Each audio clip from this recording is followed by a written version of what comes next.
Can you believe that the worker standing right in front of you was actually a wanted man? It all started when Jack was watching TV at home and saw a police announcement offering a reward for a fugitive. The suspect's description looked strikingly similar to one of his co-workers. That evening, the two of them went out for dinner. Jack casually mentioned that he had never seen his co-worker without glasses. When the man took them off, Jack's heart skipped a beat. They looked exactly like the wanted poster. Terrified, Jack made an excuse to go to the restroom and slipped away to call the police. Just as he pulled out his phone to dial 911, Bob suddenly appeared behind him, startling him.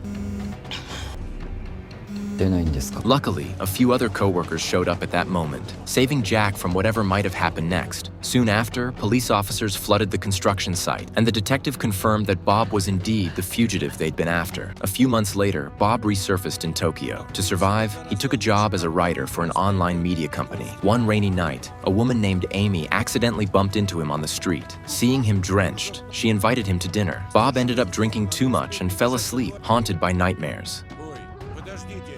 When he woke up, he realized Amy had brought him home to let him rest. The next day at work, Amy came across a news story about a dangerous escaped murderer, and the photo looked eerily like Bob. Her heart pounded. That evening, when she got home, she found Bob still there. He explained that he'd stayed to properly thank her and had cooked dinner as a gesture of gratitude. As they talked over the meal, Amy's fear began to fade. She just couldn't believe that the gentleman in front of her could be a killer. Over the following days, they spent more and more time together, and a quiet affection began to grow between them. But because of Amy's job, she eventually discovered evidence suggesting Bob really might be the wanted man. Even so, after getting to know him, Amy was convinced he wasn't a murderer. That night, she told Bob she believed in him and urged him to run before the police arrived. Sure enough, moments later, officers burst through the door. A struggle broke out.